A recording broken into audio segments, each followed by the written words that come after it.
bapesaki bango droit wana. Alléluia. Alléluia. Ah.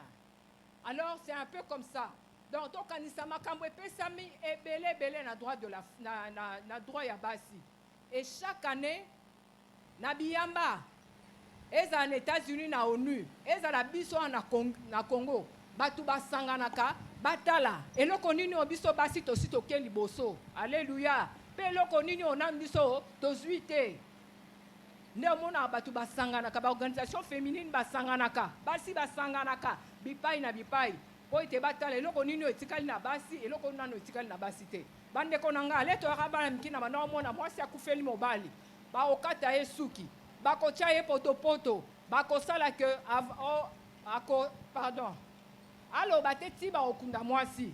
Mais biso to kanisi biloko wana esili pamba. Il y a des femmes qui se sont révoltées sur comportement wana. Alléluia. Et yango to bengi droit ba se révolter ba tambol na parlement ba komi allez basani eloko wana ebunga ka boyete parce qu'il y a des femmes oyo ba vanda ki balongole eloko wana. Yango to benga droit moko aki ya ba ya basi surtout na côté wana. Alléluia. Donc c'est important et tolobaki que cette journée a été reconnue officielle par les Nations Unies en 1977. Alléluia. Donc en 1997, et tout le coup oye kambakabi yamba, yamokili mobimba oto bengi Nations Unies ne reconnaissa ki droit wana ya basi.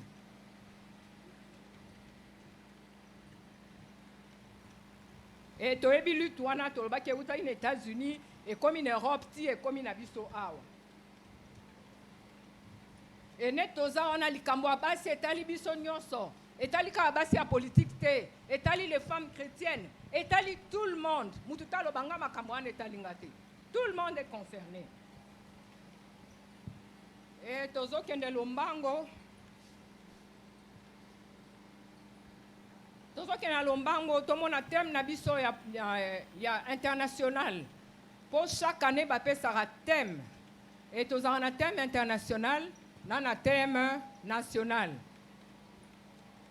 Nana thème national. Thème international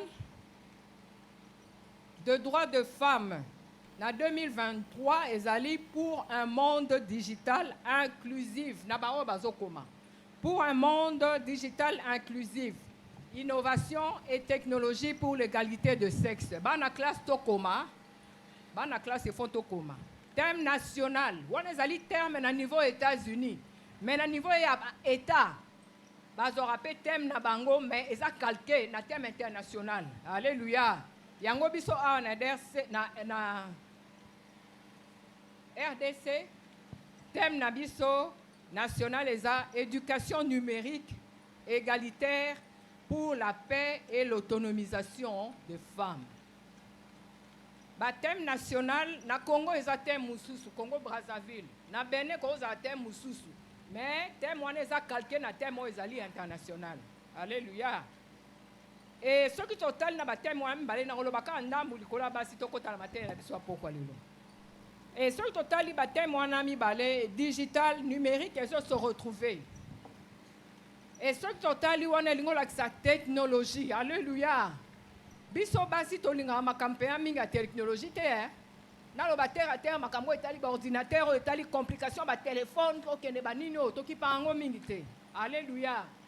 Mais ça eloko oyo ekoki kolongola fossé inégalité entre l'homme et la femme. Boye bien o na ko pesa bino ka exemple mo na lumba. Na sala ki place moko avant na comme avocat. Na sala ki place moko bongo esika na sala ki là na zo ki musala na banda ko kende na yeba ko taper machine te. Alléluia. Na yeba ko utiliser ordinateur te. Siko ye koma ki ezaki mwambilinga mingi apo ezaki structure moko ya sika. Et bongo là na koma ki wana papa moko abanda vraiment ko tukanga mwana wa uti université mwana wa yebe lorote ayebi ordinateur te. Ba yebi ka ba français pamba ba droit pamba ordinateur ba yebi te. Ah nga moyena lobeza te moyen pe na discuter na ye ezalaki te na sali nini ba yebisi biso bon bokende bo sala 3 semaines na ndako 3 semaines na ndako na 3 semaines wana ndako na iki maman Didi na yebite so azoyeba ça fait plus de 10 ans na ba maman Didi pardon l'extra moi ordinateur Avant qu'on explique nga mena o monela ika makpona nga difficile. Mais na musala ba yebisi biso bo sa 3 semaines le temps to bongisa ba kiti to bongisela bino biloko sima bozonga. Boye belo na salaki. Na kimi mbangu na 7e na mona place mo ba komaki informatique. Na futi cours na tangi pendant 2 semaines. Ezalaki cours théorie pendant 1 semaine, pratique aussi pendant 1 semaine.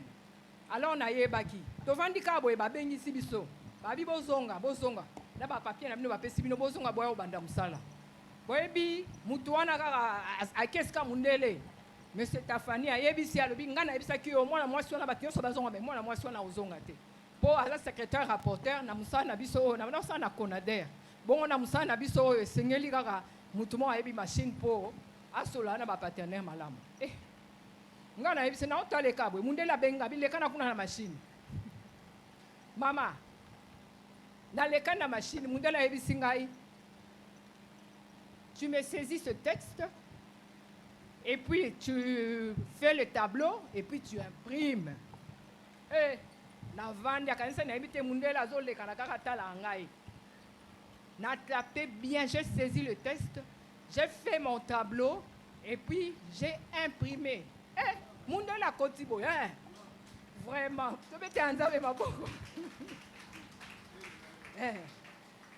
Monde la Kotibo, c'est toi qui as fait Ngabi? Oui, c'est moi qui ai fait. Ah! Abengina nous moutons, on a retourné en place Nabi Naïb Moussalate. Abi, mais c'est faux. Mais regarde ce que madame a fait. Elle était ici seule. Elle a travaillé seule. Toi, tu as dit qu'elle ne sait pas. Ah, Mundela Sili Kelly Mabe Abi, allez, donne les clés.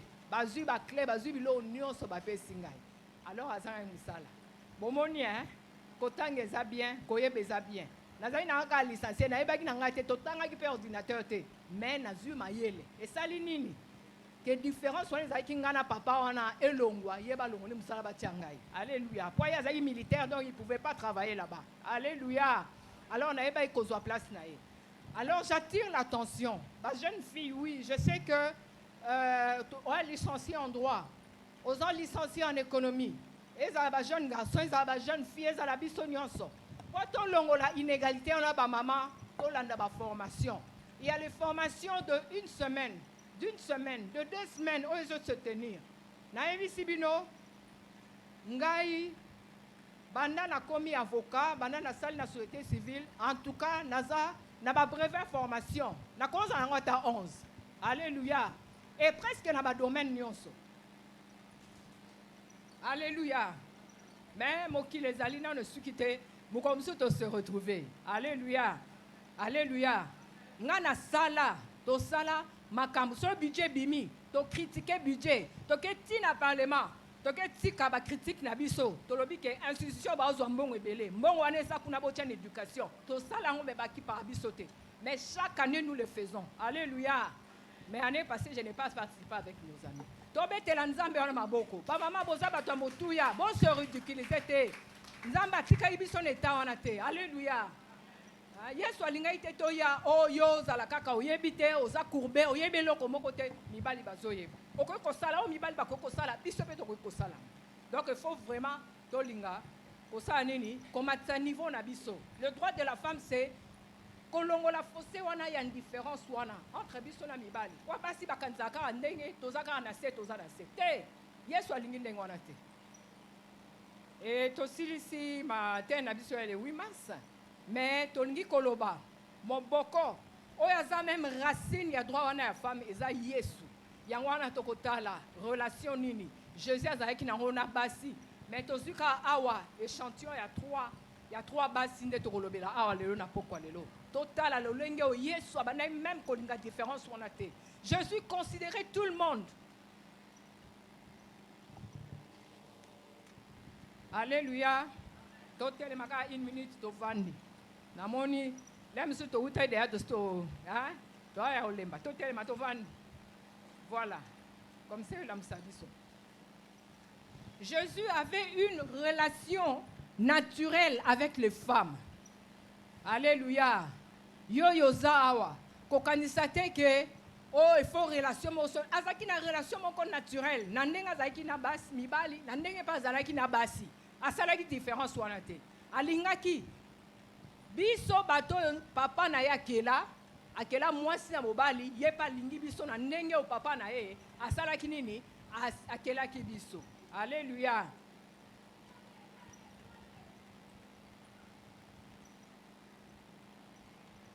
Et nzambe asaka différence te. Jésus asalaki différence te entre mibali na basi. Et tango abandaki kotambola ba 12 bazalaki na elongo, mais il y avait aussi des femmes babandaki kotambola pa na Yesu Masia. Alléluia. Est-ce que abenganaki bango? Atambolaki na bango biso mo toyebi makambo asalaki nini asalaki na bango. Alléluia. Bon toyeba rappé Yesu azalaki pour le droit de la femme asalekelaki biso avant. Toye bango na ba na ndenge tozokoba tozokende muke on va comprendre beaucoup de choses. Donc la petite troupe autour de Jésus était composée de 12 hommes et plusieurs femmes. Est-ce que Jésus a bandé babasi? Est-ce que comment s'adressait-il aux femmes? Alors tokomonango sikoyo Jésus a valoriser basi. Basi nyonso ya kuta na bango kati na mokili. Ozaloza na situation moko ya interdit. C'est-à-dire obela balobi soki ndenge nini Yesu abandaki ko restaurer. Alléluia. Et tokotala ngo to comprendre lolenge kani ya zalaki. Donc il y a timbelaki de droit de la femme. A timbelaki ba différence wana entre basi na mibali déjà avant il y a 2000 ans. Toye barango déjà. Lelo biso tozo bundela ngo mais yasi abundela ngo pe asi alonga ngo. Alléluia. Donc il faut tozana ngo na kati na biso. Et Jésus a valorisé chaque femme qu'il a rencontrée dans un contexte social où leur rang était inférieur. Et si comme on a bango tinate a moi c'est andumba ya osanini et si ka biso tozali. Alléluia.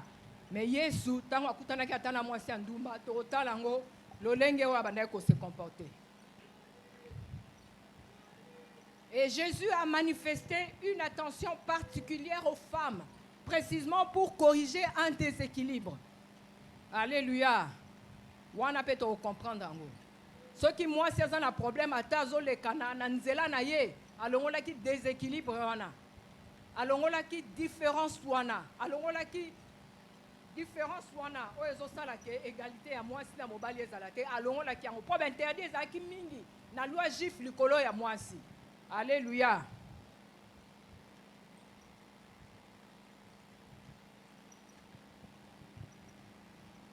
Les femmes ont été maltraitées, même dans les temps, et rabaissées. Mais Jésus est l'homme parfait, l'homme que Dieu veut donner en exemple à tous. Alléluia. Bobetelanzambe wana maboko. Bobetelanzambe wana maboko. Jésus est l'homme parfait, l'homme que Dieu veut donner en exemple à tous. Les femmes trouvaient en lui ce qu'elles auraient aimé trouver en tout homme. Et tozu ba Biblia na biso na Jean 3, 16. Totala lolenge wapi mwana ya Nzambe musala nini ayaki osala awa na mokili. Je lis au nom de notre Seigneur Jésus-Christ, car Dieu a tant aimé le monde qu'il a donné son Fils unique, afin que quiconque croit en lui ne périsse point, mais qu'il ait la vie éternelle. Alléluia. Totangolili, car Dieu a tant aimé le monde. Yesu alingaki nzambe alingaki tellement mokili mingi yango atindi mwana na ye alikinda Yesu Masia po ete mutu nyonso ezala mwasi ezala mobali tozala bato oyo toza condamné te. Alléluia. Na traduit en bien hein? Crois en lui ne périsse point mais qu'il ait la vie éternelle. Alléluia. Jésus n'est pas venu condamner. Alléluia. Toyeba hango soki bato soki balua mokili condamna ki basi mais Yesu abanda mokili. Yesu ayebi notice ya mokili. Yesu azaki na souci à droit de la femme n'a pas condamné les femmes. Il est venu pour appeler sa mwasi na mobali quoi la vie éternelle. Car Dieu a tant aimé le monde qu'il a envoyé son Fils afin que quiconque croit en lui ne périsse point mais qu'il ait la vie éternelle. Qui peut nous condamner Qui porte la vie éternelle. Il y a un bisika na somane kolekana. Soki amoni moi si na problème. Alléluia. Et c'est azali kosanini. Apesi solution et moi si wana azali restaurer. Alléluia. Donc comprendre mingi hein? Mingi te hein? Ça va? Alors donc Jésus-Christ est venu par faire la loi. Ezali loi ya condamnation te oya ekikosala. Mais ezali loi pour apesa biso lobiko. Alléluia. Ezali qui pona condamner te. Hein? Toyebi mwasi oyo ya ndumba. Batu ba condamna qui est. Maintenant on kutana ki na Yesu Masia. Yesu Masia ne l'a pas condamné, mais il l'a restauré. Alléluia. Donc il l'a restauré. Allons li ba makambo na bango wana nyonso interdit batukuti bazokamwa. Il fallait tout boire qu'elle m'a net basalaka. Mais yazo ba biso to tikaye. Alors ça posait quelque chose. Donc tozo mona que na tangu wana Yesu na biso alekela ki déjà biso. Donc azala ki na renouvellement moko na modernité moko étonnante na makambo na ye. Alléluia. Donc biso basi to palangana te. Alléluia. Et Yesu tozo kende ba point Isabelle, sensibilité à leur. Jésus était sensible aux détresses Yabasi. Et tout le monde a qui plusieurs miracles. Na kat na Bible. Et zala ki mingi donné na basi. Alléluia. Yesu a rétabli ça qui moi si oyo. Azala ki na perte de sang. Bison sotoye bakiye. Et moi si wana tokotanga sima na expliquer comme ça totanga Biblia sima. Totanga ngo pe mingi to totango le liango awa. Moi si wana zakia na perte de sang. Asali 12 ans. Makile bi makaye kaka 12 ans. En tout cas moi si wana je crois nzoto na ye ezaki penza ya kolemba même chiquement azaki déjà ya kolemba batu ba condamna ki oh loko za na perte de sang. Tout le bango na moi français hein. Pour na moi français ça bien que na lingala. Et moi si wana zaika kovanda na ndaku bayebisa ki biso mukolo moko abane ko mener sous vie normalité et azaki ka moi si moi azova na ndaku batyo so bazo condamner na loi juif bane ko condamner moi si wana donc soko zana makila okoki ko bimate okoki ka kovanda na ndaku et moi si wana alembaki condition na ye déjà azalaki donc na bomoto boya azaki sous makasité psychiquement azaki pe sous makasité. Donc, à ce moment-là, quand on a un bébé si mongo na ye, Bible yebisa biso, un bébé si mongo na ye, na kolukaka ba médecin. Donc, ezaki mutaoye bisa médecin, docteur Boyazali azobikisa, abimi si mongo akei, abikite, akei boya akei, mais ayoka ki ke Yesu Christu, asala kanini asala ka ba miracle. Alanda kile ba yebisi Yesu azolekana connaissant que Yesu asaka miracle asala kinini alanda kiye et na loi juif baloba ki moi sendengo ndoko koko simba ete donc akuta ko bima kutu azala batute donc condition ezaki très difficile abane même ko kendete esika ba voisin ki ota bande kona ya zaki kana ndako même mukolo wana ya lobi lelo libeba même na serba nzete ngai na kokima kaka fona kende ko simba même soki na simbi na yebi ke na obika. Alléluia. Semaine on va te biso sur la foi. Donc foi na ye yeba ko somba guérison na ye. Akenda ki abi en tout cas je so na simbi kaka. Et lamba na ye a osala nini na kobika. Eh Yesu pa ko benga na ye. Est-ce que ya ki pa ima mbato mokili basala? Alléluia. Pona nenga zalaki pe na bonzambe ndenge pa zalaki na bomoto na ye ndenge pa yeba ke mutu moko asimbaki ye akokai pe ko benga na ye hein na bomo nazoloba ndenge biso batu tozalaka ndenge batu bayebaki mwasi wana Yesu pa ko benga na ye mais il n'a pas agi de la sorte. Alléluia. Donc tout le monde ba relation ouais osana ndeko no azombela mama yaka Yesu azoluke kati na o esika liloba nzambe azoluke kati na o esika akozwa lobiko lokola mwasi wana toyaka na église pona nini. Alléluia. Toyaka awa kati nesika oyo pona nini pona okuta na Yesu Masia bengana ka moto te. Alléluia. Akotindika yo te ozana ndeko azana handicap moko boy non yo kotika na ndako yokisanga soni yaka na ye kati na o esika lilobo ezopesa mais eza capable ya kosala nini ya koguérir ye. Alléluia.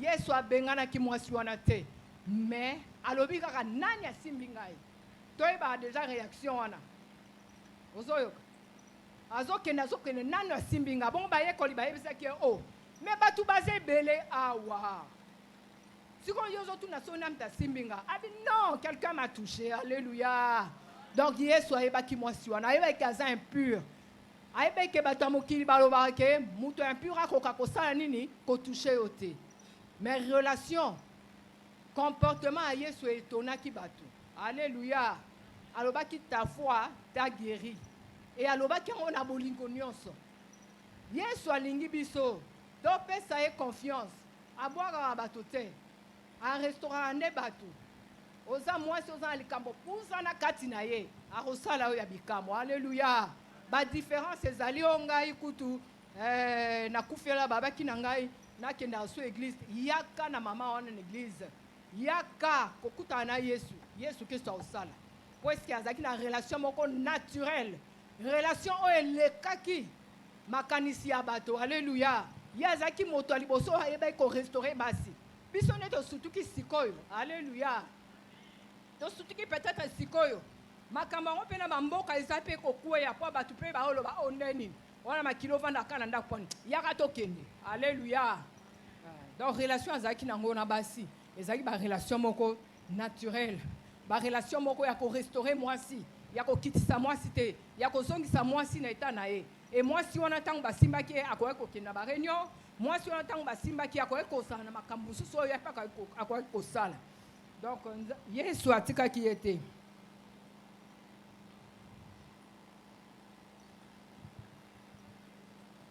donc nazobeta sete avec énergie moke mwasi wana azalaki nango esengelaki akende kosimba elamba na yesu masiya mpo ete asala nini mpo ete abika.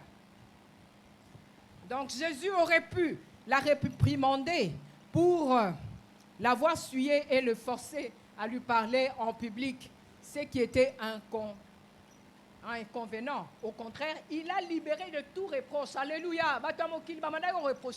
Mais Yesu a libéré moi de tout reproche. Et Tokotanga, je crois qu'on a encore le temps. Tokotanga na Luc 42. Luc 8, 42, 48, Nalomba on tangi.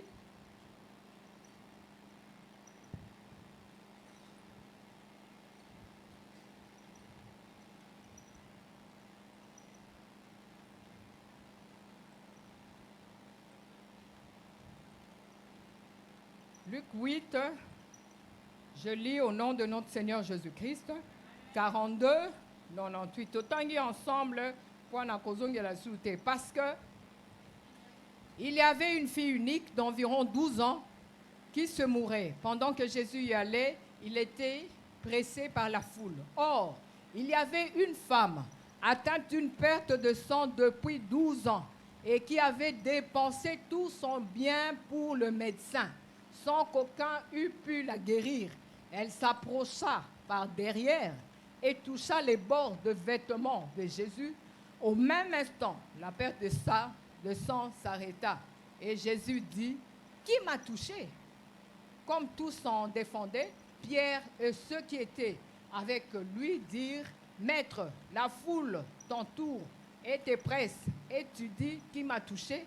Mais Jésus répondit, « Quelqu'un m'a touché, car j'ai connu qu'une force était sortie de moi. » La femme, se voyant découverte, vint toute tremblante se jeter à ses pieds et déclara devant tout le peuple pourquoi elle avait touché et comment elle a été guérie à l'instant.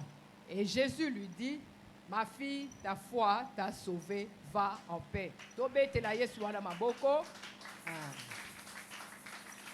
Donc, azaki na relation moko naturelle. Souci na ezalaki a restaurer mutu. Souci na ezalaki a libérer mutu. Na condamnation nyonso mokile elobaki. Et version natangaki, Jésus n'est pas venu condamner. Alléluia.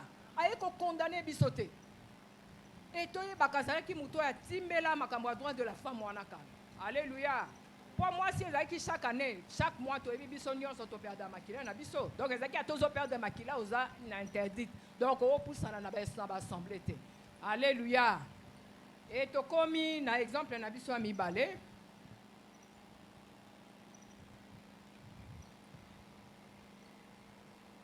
Tokotangango na Luc 7, 47. Tozwi bandeko. Tozotala kaka lolenge Yesu, relation Yesu azalaki nango na basi. Ya solo tozana mwana biso ya famille. Hein? Tozaba notion sur le droit de la famille, mais tolinga totala nanu mwasi. Relation ya Jésus nanani na basi. Alléluia. Et mikolo ezali koya simande tokota na etali famille parce que la femme est à la base de toutes choses. Alléluia. Ya wana tobandi totala relation nini oh Jésus azalaki nango na basi. Natangi na kombo na Yesu Masia.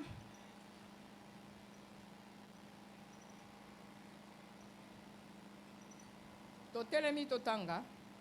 Puis, totelemi totanga. Ah, je vous embête, hein? Namoni déjà ba maman basi bazu position. Ba papa pe basi bazu position. Mais awa to ekotanga mamba basi. Lolenge nini? Yesu wana azalaki na biso longo. Puis, se tournant vers la femme, il dit à Simon, vois-tu, cette femme, tu comprends bandela na likolo la banda quoi?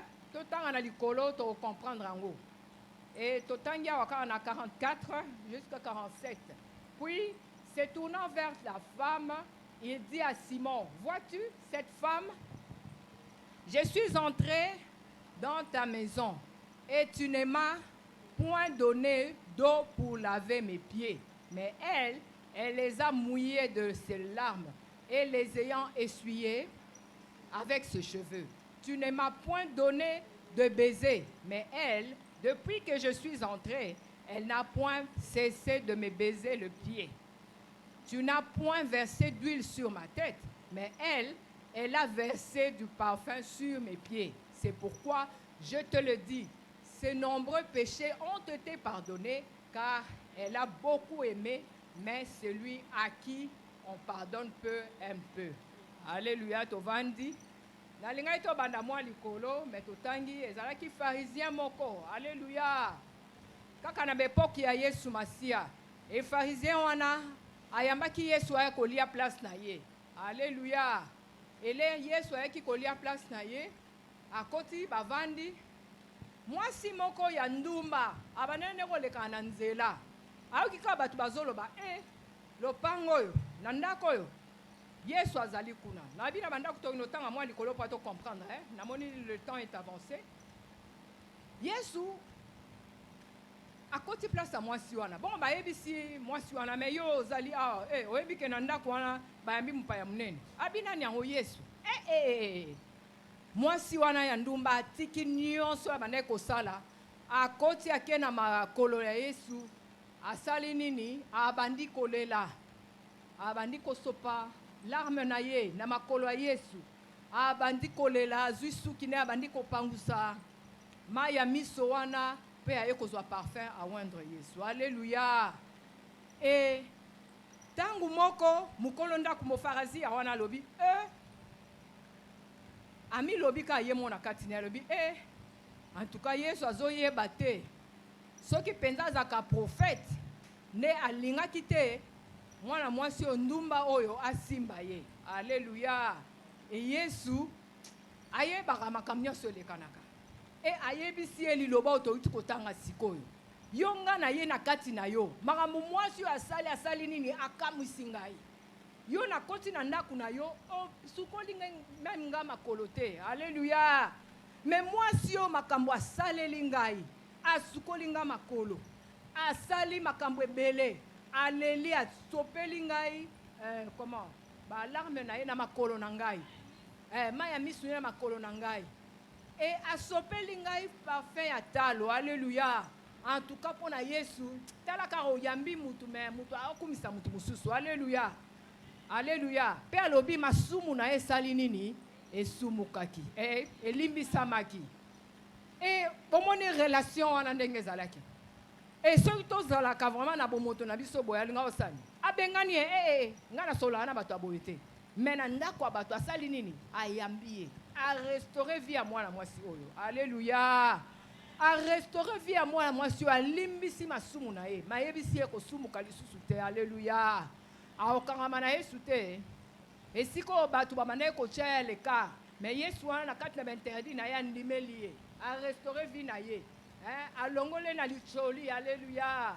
A longole na licholi, bande ko to na Yesu, Yesu aza malamu, alléluia. Ba mama to na Yesu, Yesu aza malamu. Ata basi bafinga yo tala ye kuna ekomba. Tala ye kuna ndumba yaka. Na lobi to ke no sala yango. Mais au sala lobi ngala za ndumba so na ke kuna ba yeba ngala ndumba yaka ozo le satante Yesu azali na tapo alimi sa masumu na yo. Alléluia. Apesa oboli bombo. Apesa makambu ya sika. Alongola ba inégalité wana. O ozaboye. Bon, na mibali pe ezali, mais na basi vraiment ezalaki mingi ba interdit. Alléluia. Mais Yesu amandaki toujours so akuta na basi a restaurer mwasi. Alléluia.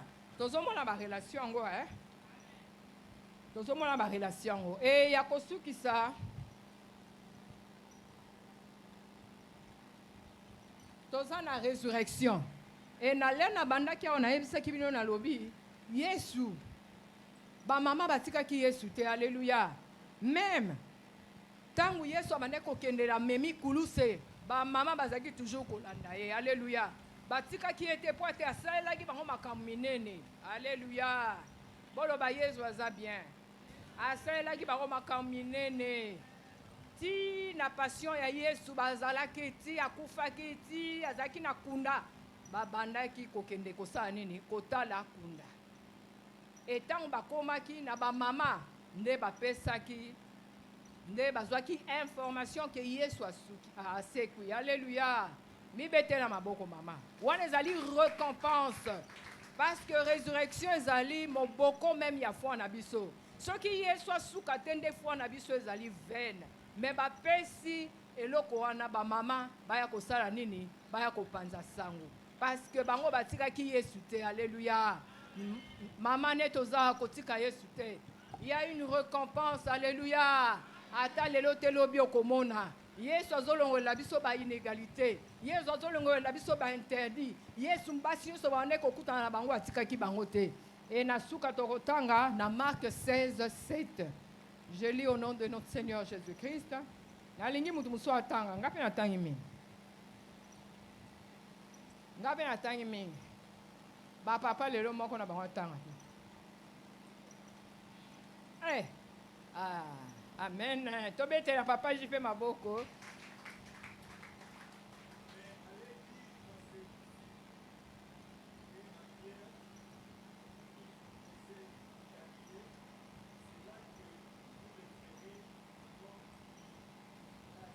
Amen.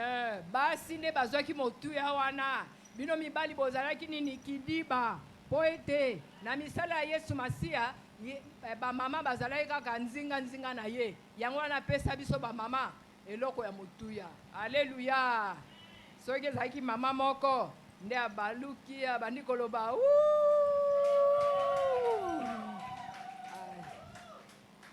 Alléluia. Et nakosukisa nakoki koloba boye Dieu aime les femmes. Dieu des femmes, il est le seul à les mettre à la place d'honneur et à les restaurer, à restaurer leur dignité. Alléluia. Et azalaki moto na lobi atimbolaki ba droit ya femme. Alléluia.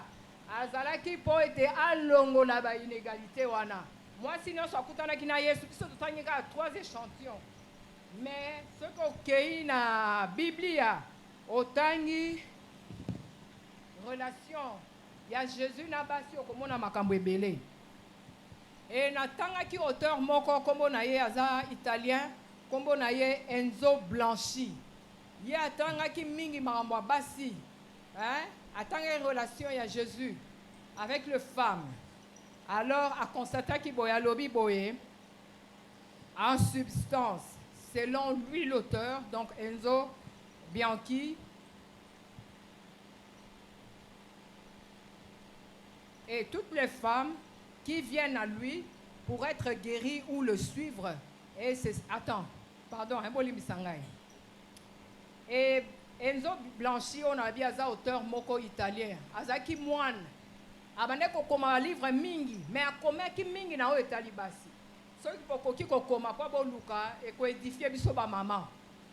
Et alobaki en substance Donc, na nyonso ya tangi, na résumé ya tangi, relation oyo Jésus azaki na ngona basi, abanaki toujours koloba na basi, relevez-vous, redressez la tête, debout, et ne restez pas de femmes courbées. Alléluia. Nzamba zwa lokumu, totomboli mituna biso, totombwami, tobondeli pona liloba oyo. Metoye baka, relevez-vous en tant que femme, redressez la tête, debout, et ne restez pas de femmes courbées. Pour être yesu aza pour la émancipation na biso. Alléluia. Aza pour la libération na biso. Aza pour la différence on a témoin si na mobali. Yesu ayeba ko considérer za la moisi za mobali. Ayeba ko sa na moisi, ayeba ko sa na mobali. Asala la basi belé, mais en substance et en conclusion, relevez-vous. Redressez la tête, debout et ne restez pas de femmes courbées. To bondeli pona liloba. Tozala basi ya pamba pamba te nzamba considéra biso et souci la biso na ye ezali ke totombwama ke basi bazala éveillé. Alléluia. Différence wana elongwa. Tobondeli. Éternel notre Dieu, nous te disons merci pour ce message. Nous te disons merci pour tout ce que tu as permis, Seigneur, ce soir. Merci pour le Saint-Esprit qui a agi, Seigneur, en ces lieux. Merci parce que je ne t'ai qu'un vase vide, Seigneur, mais tu m'as choisi, Seigneur, pour communiquer tes oracles aujourd'hui. Seigneur, pour cela, je te dis merci. Merci, Seigneur, pour toutes choses. Merci, Seigneur, pour cette parole. Merci, Seigneur, pour ce modèle que tu es pour nous, les femmes. Au nom puissant de Jésus-Christ, nous t'avons ainsi prié. Amen.